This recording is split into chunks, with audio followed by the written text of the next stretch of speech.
Quando eu era pequeno, o mundo era barulhento demais. Cada som, cada luz, cada toque parecia grande demais para mim. Eu não sabia explicar.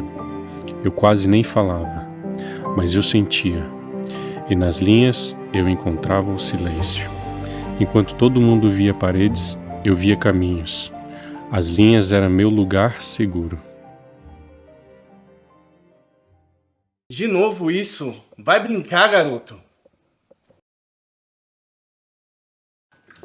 Vera, esse garoto não é normal. Deixa ele, Marcelo, deixa ele. Que deixa o quê, Vera? Isso não é coisa de criança. Criança é pra estar na rua, brincando, aprontando, e esse garoto nem amigo tem. Marcelo, ele só vê o mundo diferente dos outros. Vera, isso é porque você fica mimando ele demais. Se ele levar uma surra, ele aprende. Deixa comigo.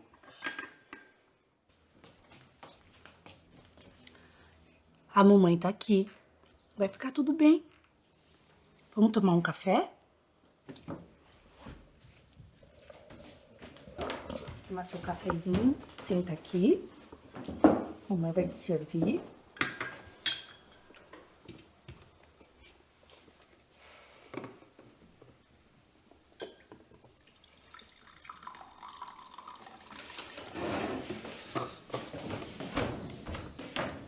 Não dá bola, filho. Seu pai ainda não entende.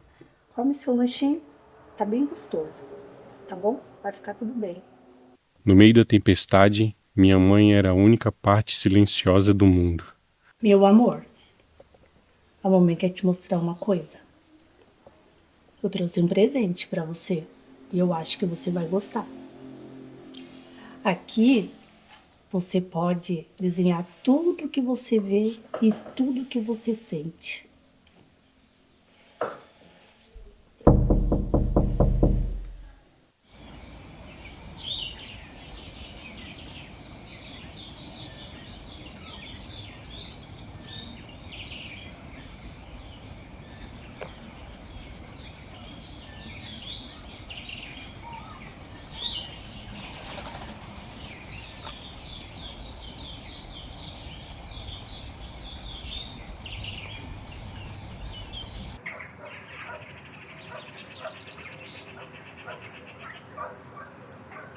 Marcelo, ele chegou.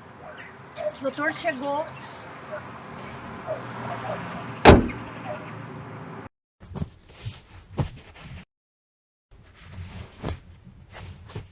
Marcelo, Vera, o que o Gabriel tem não é um problema.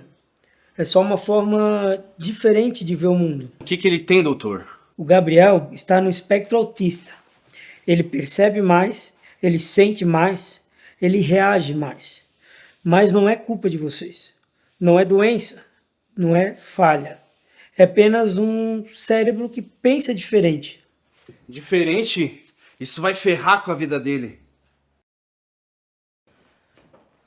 Só se a família dele não aprender a acolher o jeito que ele enxerga o mundo.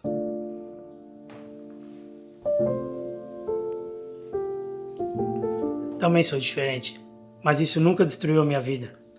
Pelo contrário, sempre me deu o propósito de ser diferente. Bem, eu vou deixar vocês conversar. Qualquer coisa, estou à disposição de vocês.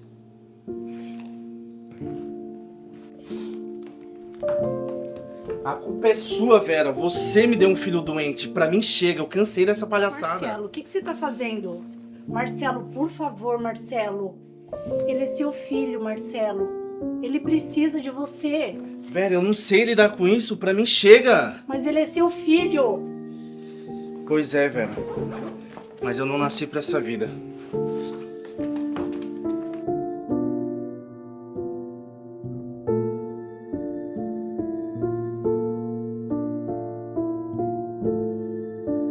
Ele não entendia, talvez nunca tenha entendido, e um dia ele foi embora. Não sei se ele foi de mim, da minha mãe ou dos dois.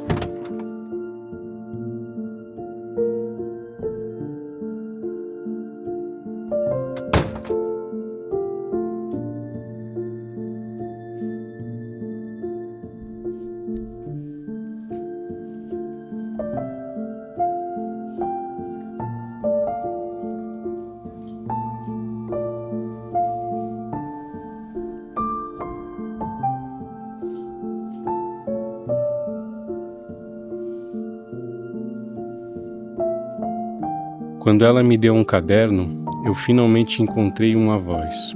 Eu falava através das linhas.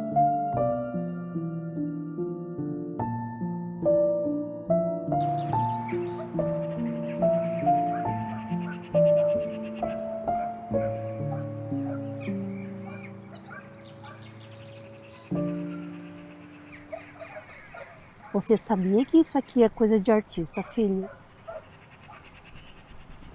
Você tem um dom. Você não precisa ser como ninguém. Você só precisa ser você.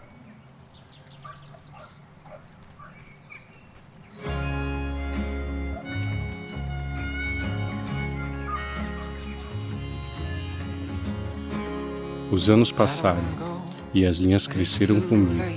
Não me curaram, não me mudaram, mas me revelaram.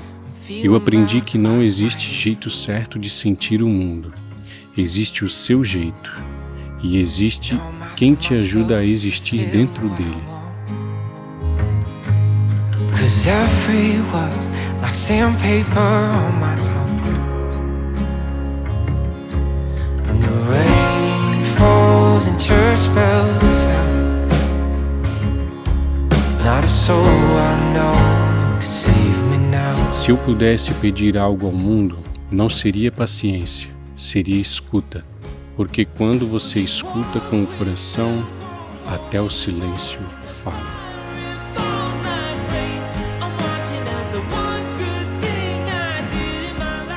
Posso me sentar aqui?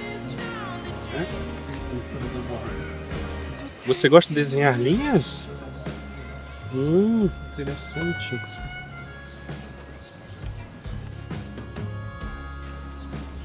As linhas também me ajudaram a respirar.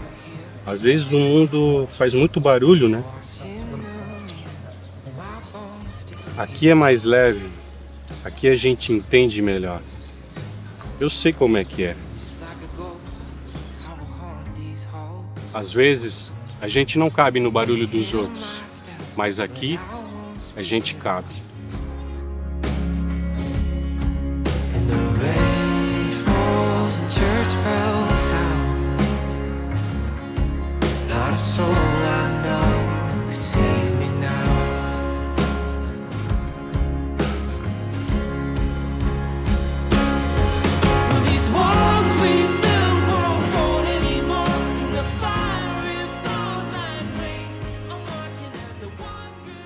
O Pedro nasceu em 2014. Ele foi uma criança bem difícil, bem difícil. Ele chorou literalmente por 2 anos. Ele não dormia. E se ele dormia 15, 10 minutos e acordava chorando desesperado. E a gente não tinha ideia do que podia ser. Levamos em todos os médicos possíveis, todas as especialidades. Não resolveu. Ele tinha problema de fala, tanto que o primeiro médico disse assim: olha, pode ser que você nunca escute ele falar mamãe. Pode ser que ele nunca fale eu te amo. Pode ser que ele nunca seja carinhoso, amoroso. Meu filho é tudo isso. Meu filho abraça, meu filho beija, meu filho diz que ama. Ele tem uma rigidez cognitiva bem forte também, então a gente trabalha muito isso. Como eu falei para ti antes, a gente passeia, né? Então a gente entra em ruas diferentes para que ele não se acostume sempre com os mesmos locais. Banho. O banho dele até os 5 anos, 6, eu dava banho nele até no inverno com a janela aberta, para que ninguém pensasse que eu estava matando, espancando meu filho, porque a água, o que relaxa a gente ficar embaixo do chuveiro com a água caindo na nossa cabeça, para ele era extremamente penoso. E a gente só entendeu isso muito tempo depois. Então ele sofreu muito com isso. Até hoje, para ele tomar banho, ele se lava todo, a cabeça é o último lugar e ele só entra para, literalmente. E ele não pega no couro cabeludo dele. Isso é uma coisa que a gente precisa fazer. Tem dias que ele chora, hoje eu já sei. Quando ele chora, pode ser por qualquer motivo. Eu sei que é saudade da minha sogra, porque a minha sogra faleceu. E como é que você diz para uma criança autista grau 2 que a vovó não vai mais voltar? Como é que a gente explica para ela, olha, ela foi para o hospital, foi fazer um negocinho no coração, mas ela voltou dentro de um caixão. Uma pessoa que ele via todos os dias. Então, é aquela história assim, a gente vai tentando fazer da melhor forma possível, tentativas. O autismo chegou na minha vida a partir do nascimento do meu filho. Meu filho tem 7 anos hoje. E a da minha filha veio depois, que a partir dos estudos que fui fazendo para tentar entender o pequeno, eu percebi que a menina tinha mais traços e o marido também, né? E aí, primeiro fomos socorrer o pequeno, descobrir o que ele tinha, qual que era o porquê não dormia, o porquê não falava, né? Desde o dia que nasceu, ele não dormia, ele não tinha não dormiu. Ao dia que nasceu, uma semana depois, um mês depois, levava no médico, ele pesava, media, dizia que tinha cor, que estava tudo bem, que ele ia se adaptar, que estava se adaptando com o mundo e que já ia dormir. E foi passando, o cansaço também foi batendo, mas a rotina dele não mudava, ele passava a noite inteira acordado, mas também não chorava. Ele simplesmente não dormia, ele queria ficar brincando, ele tinha uma linguagem de bebê, que não... até mais ou menos ali, uns 8 meses por ali, ele tinha aquela linguagem, depois foi diminuindo aquela linguagem, ele foi ficando quietinho. E com 9 meses ele começou a andar, ele foi muito precoce para andar e para muitas coisas, muito precoce, e ao mesmo tempo ele era muito atrasado em outras coisas. Mas meu foco maior era que ele dormisse e que ele falasse. Eu tinha muito medo que ele não falasse. Quando faltava um dia para ele completar 3 anos, o doutor resolveu medicar ele, para ver se ele dormia.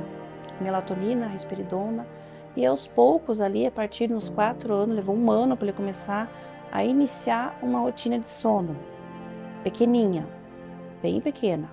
Mas pra gente, a primeira vez que ele dormiu 2 horas seguidas, a gente não saiu de perto. A gente ficou com medo que ele estava passando mal. Porque ele nunca tinha dormido 2 horas. Então, foi muito... eu digo assim, foi muito assustador. Ele simplesmente dormiu.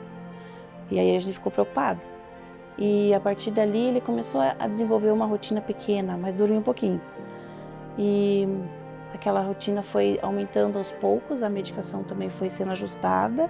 A partir da medicação ele passou a ganhar peso, a gente foi... E não tinha, a fala não vinha, só balbúcios, alguma coisa. Ele só desenvolveu a rotina de sono e fala já com 5 anos, eu diria. E hoje em dia é o nosso novo normal. Né? Eu digo assim que de 1 ano para cá a gente começou a ter uma vida um pouquinho melhor. Ele consegue sair, não por muito tempo, mas já sai. Por ficar muitos anos em casa, a gente também perdeu essa gosto por sair, por ir para os lugares públicos, né? Então a gente começa a sentir essa necessidade de voltar para a sociedade. E claro que respeitando o tempo de cada um, quando a gente vê que um não consegue, a gente respeita, volta para casa, a rotina toda em casa, a alimentação também é um desafio muito grande, né? No início era só o sono, era só a fala, aí veio a alimentação, aí vem outras comorbidades, que nem o TDAH, que pra gente também é um desafio.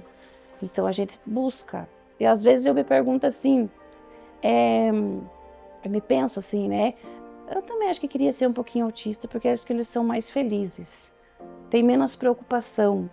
É tudo tão ou não é, que às vezes a gente se preocupa à toa, que às vezes a coisa nem acontece. E para eles, se não acontecer, também não faz diferença, né? É tudo tão um dia de cada vez, parece tão mais natural para eles, né? E é tão bonito também. Se a gente tivesse um pouquinho dessa visão deles, a gente tinha menos ansiedade, era mais feliz, né? Eu costumo falar, né, quando a gente para conversar sobre isso, que o meu caso foi um pouquinho diferente dos outros, né? Porque eu perdi o meu primeiro filho. Foi o primeiro filho bem desejado, bem esperado. E ele tinha uma má formação grave, ele faleceu durante o parto, né? E numa tentativa de me consolar, o médico me disse assim, mas mãe, se ele sobrevivesse, ele seria um vegetal. E aí eu falei, mas eu queria um vegetal. Podia ser um vegetal.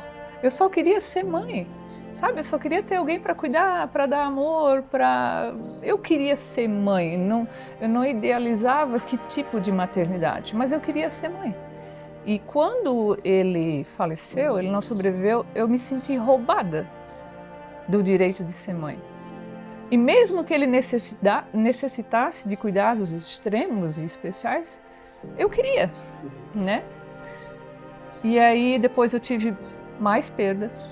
Então quando chegou a Lívia, e logo que ela nasceu, a gente percebeu que ela tinha uma necessidade diferente, porque desde que ela nasceu, ela era um bebê diferente, por conta da prematuridade, né? E eu penso que nem todo bebê diferente vai se tornar um autista, mas todo autista era um bebê diferente. E a Lívia sempre foi um bebê diferente. Muito choro, muita dificuldade, tudo foi um processo, tudo foi uma luta. Tudo aquilo que vem sozinho e espontaneamente numa criança, nela a gente teve que ensinar, buscar, desde o dormir, o amamentar, os primeiros ali, né? Então tudo na vida dela até hoje é conquistado, é cavado, é trabalhado, né? E aí, automaticamente veio esse pensamento, esse sentimento, não foi nem racional, não foi algo que eu pensei e decidi, né? Não, eu vou acolher porque foi um sonho realizado, sabe? Então, porque era aquilo que eu falei lá atrás, eu queria ser mãe, independente das circunstâncias. E aí teve uma situação, quando a gente descobriu outro problema dela, que foi o problema cardíaco, né? E o meu marido chorou, ele caiu, né? Ele falou, nossa, mais isso na vida dela. Aí eu disse para ele, amor, você lembra que a gente sempre falou que a gente queria ser pai e mãe? Né? Lembra que a gente desejou ser mãe daquele vegetal que nem teve oportunidade de viver? Como é que a gente vai reclamar disso agora? Como que a gente vai reclamar? Ela está aqui, está com a gente pega, a gente abraça, ela sorri, ela vive, ela está crescendo. Então eu não tive essa sensação de luto quando chegou o diagnóstico, entende? Porque eu já tinha passado por um luto antes. E aí as coisas foram surgindo, então começou ali com a dificuldade de amamentação, sono, alimentação, os atrasos no desenvolvimento, já era para estar sentando, não sentava, já era para estar caminhando, não caminhava. E aí a gente foi descobrindo coisas, e aí quando de fato veio o diagnóstico, quando veio a palavra autismo, e eu fui ler sobre, eu só encontrei a minha filha ali. Tudo que descrevia dela, sabe? A rigidez cognitiva, a dificuldade com barulho, a dificuldade de dormir, as dificuldades que eu tinha com ela. E ali, mais uma vez, não foi um sentimento negativo, foi um alívio, porque eu me cobrava muito como mãe. Eu achava que eu era incompetente. É minha primeira filha, eu sou inexperiente, eu não sei fazer. E aí eu entendi que não era um problema comigo, não era eu que era uma mãe incompetente. É que ela era diferente e precisava de estratégias diferentes. E desde então foi assim, são estratégias diferentes. Hoje ela faz o que uma outra criança faz, ela frequenta, ela vive, ela é feliz do jeito dela, sempre com estratégias diferentes. Então eu vejo que tudo me levou a ser a mãe que eu sou hoje. E eu tenho um segundo filho, eu tenho um filho de 11 anos, a Lívia tem 14, né? Veio um medo coletivo, nossa, se ele também vem autista, se ele também vem com certas dificuldades, eu já cuido de uma, o que custa cuidar de dois, né? Eu tinha 2 colegas de trabalho no mesmo tempo de gestação que eu. Então eu acompanhei a delas evoluindo e a minha não. Eu acompanhei o aniversário de 1º ano, o primeiro dia das mães, e eu me revoltei muito. Eu lembro dessa imagem, eu brigando com Deus. Por quê? Por quê? Por que comigo? Por que isso aconteceu? Por que eu sou tão ruim? Será que eu sou tão ruim a ponto de não merecer ter o meu filho? Só queria, né? E aí a gente vê casos de abandono, de criança jogada fora, e eu ali querendo tanto o meu e não veio, né? E aí, hoje ainda, quando a gente faz as nossas orações em casa e a gente tem os nossos momentos de ler e interpretar para as crianças, o que aquilo está querendo dizer? Muitas e muitas vezes a gente fala sobre isso, né? Sobre os porquês que não tem resposta. Mas um dia a resposta vem. Um dia a resposta vem E todos aqueles meus questionamentos, quando eu perdi lá atrás, né, desse direito que me foi roubado de ser mãe, eu enxergo que foi uma preparação. Foi, olha, vamos moldar essa mãe. Às vezes eu brinco assim, eu fico imaginando Deus assim, eu acho que eu peguei pesado, eu acho que ela seria uma boa mãe. Então vamos pegar aquela loirinha ali, ela é cheia de problema, vamos mandar para ela, porque aquela ali eu acho que está preparada, sabe? E é isso, sabe? E é isso. Comecei a desconfiar do autismo quando o Benjamin tinha 1 ano e meio, por volta de 1 ano e meio. E ele teve um regresso muito grande, onde ele fazia várias coisas e quando ele regrediu, ele parecia um robozinho. Ele ficava paradinho, ele não olhava mais pra gente, não respondia ao nome, né? Ele não fazia mais nada, não parou de falar as poucas palavras que ele falava. Então eu levei um susto muito grande, assim, e comecei a correr atrás para ver o porquê disso, né? Foi onde eu descobri o autismo.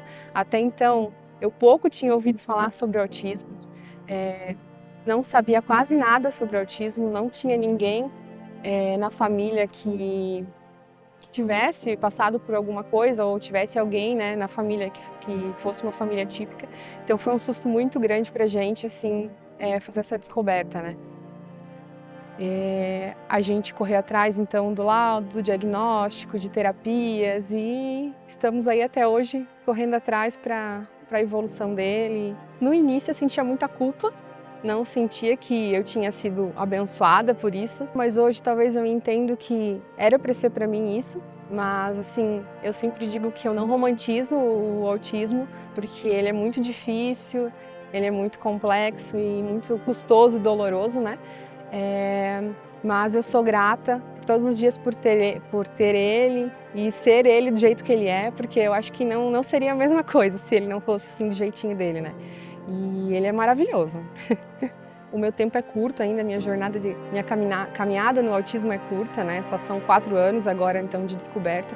Mas eu posso dizer para não desistir do seu filho, corre atrás de tudo que você puder, de tudo que tiver dentro do teu alcance, que tu puder fazer por ele, porque as vitórias vão vir, as conquistas vão chegar e você vai ficar muito feliz com isso.